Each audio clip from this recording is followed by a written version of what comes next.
ಛೇ, ನಿಜಕ್ಕೂ time sense ಇಲ್ಲ. ಮನುಷ್ಯ ಅಂದರೆ ಬೆಲೆ ಇಲ್ಲ. ಅಷ್ಟು ದೊಡ್ಡ ಕಂಪ್ನಿ ಅಂತ ಹೆಸರಿಗೆ ದೊಡ್ಡದಾಗಿದ್ದರೆ ಸಾಕಾ? ಅರೆ, ಬೆಳಿಗ್ಗೆಯಿಂದ ಒಬ್ಬ ಮನುಷ್ಯನನ್ನು ಕೂರಿಸಿದ್ದಾರೆ.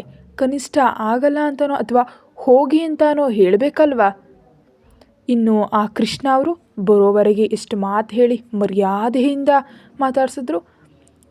ಅಲ್ಲಿಗೆ ಹೋದ್ಮೇಲೆ ಪತ್ತೇನೇ ಇಲ್ಲದೆ ಫೋನ್ ಎತ್ತಿ ಸಮಾಧಾನ ಹೇಳ್ದೆ ಕಾಯುವಂತೆ ಮಾಡಿದ್ರು. ಇನ್ನೊಂದು ಸಲ ಬರಲಿ, ಆವಾಗ ಹೇಳ್ತೀನಿ. ಈ ಸಲ ವಯಸ್ಸಿಗೆ ಕೂಡ ಗೌರವ ಕೊಡಲ್ಲ ಅಂತ ಫ್ರಸ್ಟ್ರೇಷನ್ ಅನುಭವಿಸ್ತಾ ಮೋಹನ್ ಕಡೆಯಿಂದ ಬರ್ತಿದ್ದ ಕರೆಯನ್ನು ಕಿರಿಕಿರಿಯಿಂದಲೇ ಲಿಫ್ಟ್ ಮಾಡಿದ್ಲು. ಸರ್, ಬರ್ತಾ ಇದ್ದೀನಿ. ಸಾರಿ, 1 ಗಂಟೆ ಅಂತ ಪರ್ಮಿಷನ್ ಕೇಳಿ ಒಂದು ಇಡೀ ಹಗಲು ಬರಲಿಲ್ಲ. ಎಕ್ಸ್ಟ್ರಾ ಟೈಮ್ ತೊಗೊಂಡಾದರೂ ನನ್ನ ಕೆಲಸನೆಲ್ಲ ನಾನು ಮಾಡ್ಕೋತೀನಿ ಅಂತ ಹೇಳಿದಾಗ, ಮೊದಲು ಎಲ್ಲಿಂದ ಬಂದ್ಯೋ ಅಲ್ಲಿಗೆ ಹೋಗು ಅನ್ವಿಕಾ ಎಂದ ಮೋಹನ್ ಧ್ವನಿಗೆ. ಏನಂತಿದ್ದೀರಾ ಅಂದ್ಲು. ಹೇಳದೆ ಕೇಳದೆ ಹೋದ ಕೆಲಸ ಆಗದೆ ಯಾಕೆ ಬರ್ತಾ ಇದೆಯಾ ಅನ್ವಿಕಾ ಅಂತ ಸೀರಿಯಸ್ ಆದ ಮೋಹನ್. ನಾನು ಬರ್ತಾ ಇದ್ದೀನಿ ಅಂತ ನಿಮಗೆ ಗೊತ್ತು? ಆ ಕೃಷ್ಣ ಫೋನ್ ಮಾಡಿ ಹೇಳಿದ್ರಾ ಅಂದ್ಲು ಕೋಪದಿಂದ. ಯಾರು ಹೇಳಿದ್ರೆ ಏನಂತೆ? ಹೋಗೋ ಮುಂಚೆ ನಿನಗೇನು ಹೇಳಿದ್ದೆ? ಅಲ್ಲಿಗೆ ಹೋಗಿ ಮಾತಾಡಿ ವಿಷಯ ತಿಳ್ಕೊಂಡು ಬಾ ಅಂದೆ ಅಷ್ಟೇ ಹೊರತು ಇದ್ದಕ್ಕಿದ್ದಂತೆ ಹೇಳ್ದೆ ಬರಬಾರ್ದು. ಈಗ ಇಷ್ಟು ಅರ್ಜೆಂಟಾಗಿ ಬಂದರೂ ನೀನು ಮಾಡೋ ಕೆಲಸ ಇಲ್ಲಿ ಏನೂ ಇಲ್ಲ ಅಂತ ಹಠ ಮಾಡಿ ಬಂದರೆ ಮಾತ್ರ ನಿನ್ನ ಕೆಲಸ ಇರುತ್ತೋ ಹೋಗುತ್ತೋ ಗೊತ್ತಿಲ್ಲ. ಅದಕ್ಕೋಸ್ಕರ ಸುಮ್ಮನೆ ವಾಪಸ್ ಹೋಗು. ಮಾತಾಡಿ ಏನು ವಿಷಯ ಅಂತ ತಿಳ್ಕೊಂಡು ಬಾರದೆ ಆಫೀಸ್ ಒಳಗಡೆ ಕಾಲಿಡೋ ಹಾಗಿಲ್ಲ ಅನ್ವಿಕಾ ಅಂತ ಕೋಪದಿಂದ ಹೇಳಿ ಫೋನ್ ಇಟ್ಟ ಮೋಹನ್. ಅವಳಿಗೆ ನಿಜಕ್ಕೂ ಏನೂ ಅರ್ಥ ಆಗಲಿಲ್ಲ. ಮೋಹನ್ ಯಾಕೆ ಹೀಗೆ ಹೇಳ್ತಿದ್ದಾರೆ? ಅಂದರೆ ನಾನು ಬರ್ತಾ ಇರೋದು ಅವ್ರಿಗೇನು ಗೊತ್ತಾಯಿತು? ಅಷ್ಟು ಗೊತ್ತಾದ ಮೇಲೆ ಇಷ್ಟು ಹೊತ್ತಿನಿಂದ ಇಲ್ಲೇ ಇರೋದು ಗೊತ್ತಿಲ್ವಾ? ಆವಾಗಲೇ ಕರೆದು ಮಾತಾಡ್ಬೋದಿತ್ತಲ್ಲ. ಯಾಕೆ ನನ್ನನ್ನು ಹೀಗೆ ಸತಾಯಿಸ್ತಿದ್ದಾರೆ ಅಂತ ಸಿಟ್ಟು ನೆತ್ತಿಗೇರ್ತು. ಆಟೋದವನಿಗೆ ಮತ್ತೆ ತಾನು ಹತ್ತಿದ ಅಡ್ರೆಸ್ಗೆ ಹೋಗೋದಕ್ಕೆ ಹೇಳಿದ್ಲು. ನಿಜಕ್ಕೂ ಹೋಗಲೇಬಾರ್ದು, ಮನೆಗೆ ಹೋಗ್ಬಿಟ್ರೆ ಚೆನ್ನಾಗಿರುತ್ತೆ ಅನ್ನಿಸ್ತಿದ್ರು ತನ್ನ ಕೆಲಸ ಹೋಗುತ್ತೆ ಅಂತ. ಈ ಕೆಲಸ ಹೋದರೆ ಇನ್ನೊಂದು ಸಿಗುತ್ತೆ, ಆದರೆ ಯಾವಾಗ? ಇನ್ನೊಂದು ಸಿಗೋವರೆಗೆ ಆದರೂ ಈ ಕೆಲಸ ಮಾಡಲೇಬೇಕು.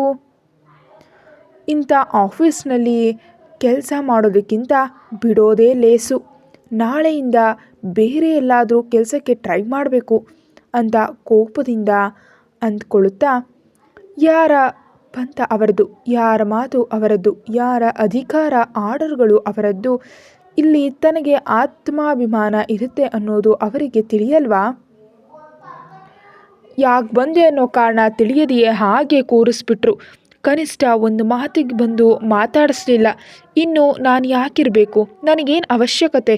ತುಂಬ ಅಸಹನೆ ಅನಿಸಿ ಆಟೋದವನಿಗೆ ದುಡ್ಡು ಕೊಟ್ಟು ಆಫೀಸ್ ಒಳಗಡೆ ಹೋದ್ಲು ಅನ್ವಿಕಾ. ತನಗೋಸ್ಕರವೇ ಕಾಯ್ತಾ ಇದ್ದ ರಿಸೆಪ್ಷನಿಸ್ಟ್ ಎದುರು ಬಂದು, ಸಾರಿ ಮೇಡಮ್, ನೀವು ಹೋಗೋದನ್ನು ನೋಡಲಿಲ್ಲ. ಇಲ್ಲದಿದ್ದರೆ ತಡೆದು ಇರೋದಕ್ಕೆ ಹೇಳ್ತಿದ್ದೆ ಅಂದ್ಲು. ನಿಮ್ಮ ಆಫೀಸ್, ಅದರಲ್ಲಿರೋ ಬಾಸ್ಗೆ ಟೈಮ್ ಸೆನ್ಸ್ ನಿಜಕ್ಕೂ ಇಲ್ಲ ಅಲ್ವಾ ಅಂತ ನೇರವಾಗಿ ಕೇಳಿದ್ಲು ಅನ್ವಿಕಾ. ಸಾರಿ ಅಂತ ತಲೆ ತಗ್ಸಿ, ನೀವು ಹೋದ ಸ್ವಲ್ಪ ಹೊತ್ತಿಗೆ ಕೃಷ್ಣ ಸರ್ ಬಂದರು. ನಿಮ್ಮನ್ನು ಕರೆಯೋಣ ಅಂದರೆ ನೀವು ಇಲ್ಲಿ ಇರಲಿಲ್ಲ ಅಂತ ತಪ್ಪನ್ನು ಅನ್ವಿಕಾ ಮೇಲೆ ಹಾಕೋದಕ್ಕೆ ನೋಡಿದ್ಲು.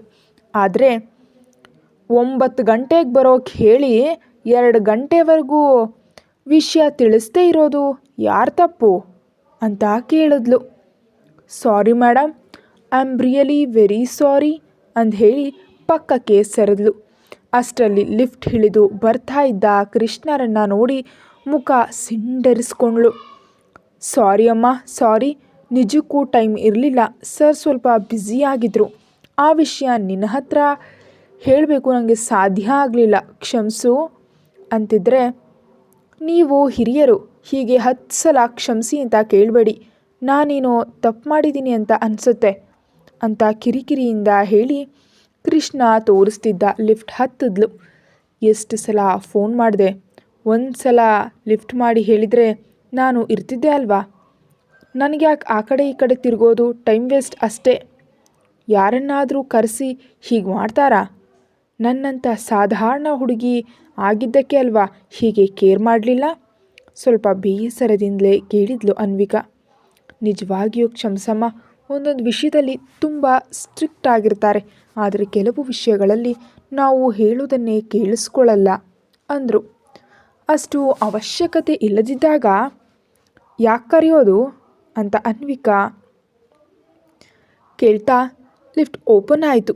ಅಮ್ಮ ನೀವು ಹೋಗಿ, ಅಲ್ಲಿ ಕಾಣಿಸ್ತಿದೆಯಲ್ಲ ಅದೇ ಸರ್ ಕ್ಯಾಬಿನ್ ಅಂತ ಹೇಳಿ ಅವರು ಅದೇ ಲಿಫ್ಟ್ನಲ್ಲಿ ಕೆಳಗೆ ಹೊರಟು ಹೋದರು. ವಿಶಾಲವಾಗಿ ನಿಶಬ್ದವಾಗಿದ್ದ ಆ ಫ್ಲೋರ್ ನೋಡ್ತಿದ್ದಂತೆಯೇ ಅಲ್ಲಿಯವರೆಗೆ ಧೈರ್ಯವಾಗಿದ್ದ ಅನ್ವಿಕಾಳಿಗೆ ಮೆಲ್ಲಗೆ ತನ್ನ ಫೋಬಿಯಾ ಆವರಿಸಿತು.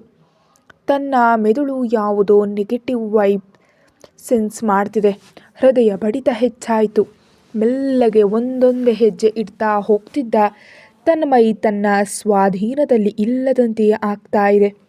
ಡೋರ್ವರೆಗೆ ಬಂದ ಅವಳಿಗೆ ಅಲ್ಲಿಂದ ಒಳಗೆ ಹೇಗೆ ಹೋಗಬೇಕಂತ ತಿಳಿಯೋ ಮುನ್ನವೇ ಡೋರ್ ತೆರೆದುಕೊಂಡು ಒಳಗೆ ಬನ್ನಿ ಎನ್ನುವಂತೆ ಆಹ್ವಾನ ನೀಡಿತು. ಡೋರ್ ತನ್ನಷ್ಟಕ್ಕೆ ತಾನೇ ಓಪನ್ ಆಗಿದ್ದರಿಂದ ಅವಳ ಹಾರ್ಟ್ ಬೀಟ್ ಇನ್ನೂ ಜಾಸ್ತಿ ಆಯಿತು. ಆದರೂ ತಾನ್ಯಾಕೆ ಭಯಪಡಬೇಕು, ತಾನೇನು ತಪ್ಪು ಮಾಡಿಲ್ಲ ಅಲ್ವಾ ಅಂತ ಮೈಂಡ್ಗೆ ಮೋಟಿವೇಶನ್ ನೀಡಿ ಫೋಬಿಯಾವನ್ನು ಪಕ್ಕಕ್ಕೆ ತಳ್ಳಿ ಒಳಗೆ ಹೆಜ್ಜೆ ಇಡ್ತಾ ಪರ್ಮಿಷನ್ ಕೇಳಬೇಕು ಅಂತ ನೆನಪಾಗಿ ಮ್ಯಾ ಕಮಿನ್ಸ್ ಅಂತ ಕೇಳಿದ್ಲು. ಆತನ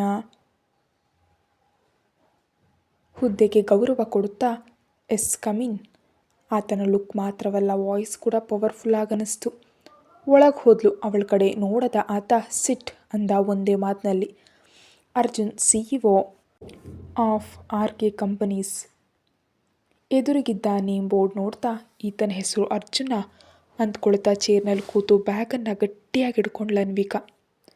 ಕಾರಣ ಆತನನ್ನು ನೋಡಬೇಕಂದ್ರೆ ನಡುಕ ಬರ್ತಿದೆ. ಅದು ಅವಳ ದೌರ್ಬಲ್ಯ. ವಾಟ್ಸ್ ಯುವರ್ ನೇಮ್ ಕೇಳಿದ. ಫೋನ್ ಸ್ಕ್ರೋಲ್ ಮಾಡಿದ್ಲೆ. ಅನ್ವಿಕಾ ಹೇಳಿದ್ಲು ತಡವರಿಸದೆ. ಆಗ ನೋಡ್ದ ಅವಳ ಕಡೆ. ಅದೇ ಸಮಯದಲ್ಲಿ ಅವಳು ಕೂಡ ಆತನ ಕಡೆಯೇ ನೋಡುತ್ತಾ ಇರೋದ್ರಿಂದ ಕ್ಷಣಕಾಲ ಇಬ್ಬರ ಕಣ್ಣುಗಳು ಸಂಧಿಸಿದ್ವು. ಆತನ ಡೀಪ್ ಬ್ರೌನ್ ಐಸ್ ನೋಡಿದ ಅನ್ವಿಕಾಳಿಗೆ ಕಣ್ಣುಗಳಿಂದಲೇ ಆಳುವ ರೋಲರ್ನಂತೆ ಕಂಡ. ನಿನ್ನೆ ಕೊಲೀಗ್ ಹೇಳಿದ ಮೇಲೆ ಕೆಲವು ಇಟಾಲಿಯನ್ ವೆಬ್ ಸೀರೀಸ್ ನೋಡಿದ ಅನ್ವಿಕಾಳಿಗೆ ಎದುರಿಗಿದ್ದವನು ಸೇಮ್ ಹಾಗೆ ಇದ್ದಾನೆ ಅಂತ ಅನ್ನಿಸ್ತು. ಮೇಲೆಕ್ಕಿದ್ದ ಆತ ಯಾವುದಾದ್ರೂ ಕೆಲಸದ ಮೇಲೆ ಬಂದರೆ ಅದು ಆಗೋ ಮುನ್ನವೇ ಹೋಗ್ಬಿಡೋದು ನಿನ್ನ ಅಭ್ಯಾಸವಾ ಅಂತ ನೇರವಾಗಿ ಕೇಳ್ದ. ಆಗಲೇ ಇದ್ದ ಸಿಟ್ಟಿನಿಂದ ಕರೆಸಿದ ಮನುಷ್ಯನನ್ನು ಮಾತಾಡಿಸದೆ ಗಮನಿಸದೆ ಬಿಟ್ಟುಬಿಡೋದು ನಿಮ್ಮ ಅಭ್ಯಾಸವಾ ಅಂತ ತಿರುಗಿ ಪ್ರಶ್ನಿಸಿದ್ಲು. ಚುರುಕಾಗಿ ನೋಡಿದ ಆತನ ನೋಟಕ್ಕೆ ಕ್ಷಣ ಬೆದರಿದ್ರೂ ಹಿಂದೆ ಸರಿಲಿಲ್ಲ. ಒಂದೇ ಕಾರಣ, ತಾನೇನು ಆತನ ಕಂಪನಿಯ ಎಂಪ್ಲಾಯಿ ಅಲ್ಲ ಭಯಪಡೋಕೆ. ತನ್ನ ಅವಶ್ಯಕತೆಗಂತೂ ಅಸಲಿ ಬರಲಿಲ್ಲ ಹಿಂದೆ ಸರಿಯೋಕೆ. ಇದೇ ಅವಳ ಧೈರ್ಯ. ಫೋನ್ ತೆಗೆದು ಯಾರಿಗೋ ಕಾಲ್ ಮಾಡಿ ಸ್ಪೀಕರ್ ಆನ್ ಮಾಡ್ದ. ಆ ಕಡೆಯಿಂದ ಹಲೋ ಸರ್ ಎಂದು ವಿನಯವಾಗಿ ನುಡಿದ ಮೋಹನ್ನ ಧ್ವನಿಯನ್ನು ಗುರುತಿಸಿದ್ಲು ಅನ್ವಿಕಾ. ನಿಮ್ಮ ಎಂಪ್ಲಾಯಿಗೆ ಹೇಳಿಲ್ವಾ ಈ ಒಂದು ದಿನದ ಅವಳ ಸ್ಯಾಲ್ರಿ ನಾನು ಪೇ ಮಾಡಿದ್ದೀನಿ ಅಂತ? ಕಂಚಿನಂತಿದ್ದ ಆತನ ಧ್ವನಿಗೆ ಆಡಿದ ಮಾತಿಗೆ ಕರೆಂಟ್ ಶಾಕ್ ಹೊಡೆದಂತಾಯಿತು. ನೋ ಸರ್, ಹೇಳಿಲ್ಲ. ಅವಳು ಬರ್ತಾ ಇರೋದು ನನಗೂ ಗೊತ್ತಿಲ್ಲ. ತಕ್ಷಣ ವಾಪಸ್ ಕಳಿಸ್ದೆ ಸರ್. ಬಂದ್ಲಾ ಅಂತ ಕೇಳ್ತಿದ್ರು ಕೇಳಿಸ್ಕೊಳ್ಳದೆ ಕಾಲ್ ಕಟ್ ಮಾಡ್ದ ಆತ. ಫೋನ್ ಟೇಬಲ್ ಮೇಲಿಟ್ಟು ಪೂರ್ತಿಯಾಗಿ ಅನ್ವಿಕಾ ಕಡೆ ತಿರುಗಿ 2 ಕೈಗಳನ್ನ ಪಾಕೆಟ್ನಲ್ಲಿ ಇಟ್ಕೊಳ್ತಾ ಅನ್ವಿಕಾಳನ್ನು ನೋಡ್ದ.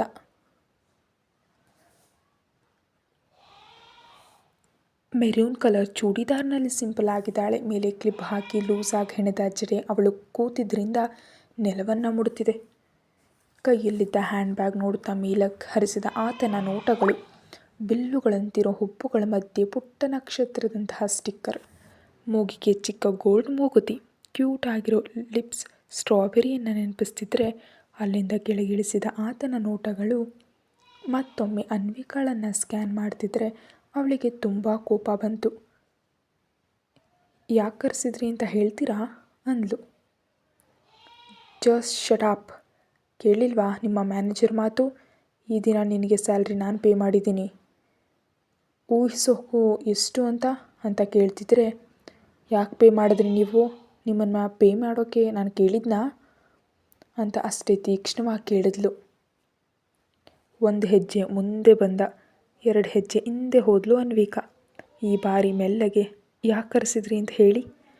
ಮಾರ್ನಿಂಗ್ ಅಂತ ಬಂದೆ, 2 ಗಂಟೆವರೆಗೆ ಕೂರಿಸಿದ್ರಿ. ಕನಿಷ್ಠ ಒಂದು ಇನ್ಫಾರ್ಮೇಷನ್ ಕೂಡ ಕೊಡಲಿಲ್ಲ. ನನ್ನ ಪೊಸಿಷನ್ನಲ್ಲಿ ನೀವಿದ್ದಿದ್ರೆ ಏನು ಮಾಡ್ತಿದ್ರಿ ಅಂತ ಅಂದ್ಲು. ಬಂದ ಕೆಲಸ ಪೂರ್ತಿ ಆಗೋವರೆಗೆ ಕದಲ್ತಿರಲಿಲ್ಲ ಅಂದ. ಆದರೆ ನಾನು ಯಾವ ಕೆಲಸದ ಮೇಲೂ ಬರಲಿಲ್ಲ, ನೀವು ಕರೆದಿದ್ದಕ್ಕೆ ಬಂದೆ ಅಂತ ನೀವು ಮರ್ತಿದ್ದೀರಾ ಅನಿಸುತ್ತೆ. ತುಂಬ ಕಿರಿಕಿರಿಯಿಂದ ಅನ್ವಿಕಾಳನ್ನು ನೋಡ್ತಾ, ನೀನು ನನ್ನ ಜೊತೆ ಬರಬೇಕು, ಅದಕ್ಕೆ ನೀನು ಪರ್ ಡೇ ಎಷ್ಟು ಡಿಮ್ಯಾಂಡ್ ಮಾಡಿದರೂ ನಾನು ಪೇ ಮಾಡ್ತೀನಿ, ನಾನು ಹೇಳಿದಷ್ಟು ದಿನ ನನ್ನ ಜೊತೆ ಇರಬೇಕು ಅಂದ. ವಾಟ್, ಏನು ಹೇಳ್ತಾ ಇದ್ದೀರಾ ನೀವು? ನಾನು ನಿಮ್ಮ ಜೊತೆ ಯಾಕೆ? ಕ್ವಶ್ಚನ್ ಕೇಳಬಾರ್ದು, ಬರಬೇಕು ಅಂದರೆ ಬರಬೇಕಷ್ಟೆ, ಇದು ನನ್ನ ಆರ್ಡರ್, ಕಮಾಂಡಿಂಗ್ ಅಪ್ ಅಂದ. ನಿಮ್ಮ ಆರ್ಡರ್ಗೆ ತಲೆಬಾಗೋ ಅವಶ್ಯಕತೆ ನನಗಿಲ್ಲ ಸರ್. ಇದನ್ನು ಹೇಳೋಕೆ ನಾ ಬರ ಹೇಳಿದ್ದು. No more arguments, just do what I say ಅಂದ. ಮಾಡಲ್ಲ, ನೀವೇನು ಹೇಳಿದ್ರು ಮಾಡೋಕೆ ನಾನೇನು ನಿಮ್ಮ ರೋಬೋಟ್ ಅಲ್ಲ. ಯಾಕೆ ಮಾಡಬೇಕು? ನಿಜಕ್ಕೂ ಯಾರು ನೀವು ನನಗೆ ಆರ್ಡರ್ ಮಾಡೋಕ್ಕೆ? ಅನ್ವಿಕಾ ಹೀಗಂತಿರುವಾಗಲೇ ಮಿಂಚಿನಂತೆ ಅವಳ ಮುಂದೆ ಬಂದ ಆತನಿಗೂ ಮತ್ತು ಅವಳಿಗೂ ಮಧ್ಯೆ ಇಂಚು ಗ್ಯಾಪ್ ಮಾತ್ರ ಇತ್ತು. ಆತ ಅಷ್ಟು ಸಡನ್ನಾಗಿ ಬರ್ತಾನೆ ಅಂತ ಊಹಿಸಿದ ಅನ್ವಿಕಾ ಬೆದರಿ ಅನಿರೀಕ್ಷಿತ ಶಾಕ್ನಿಂದ ಪ್ರಜ್ಞೆ ತಪ್ಪಿದ್ಲು. ಕತೆ ಮುಂದುವರಿಯುತ್ತೆ. Thank you.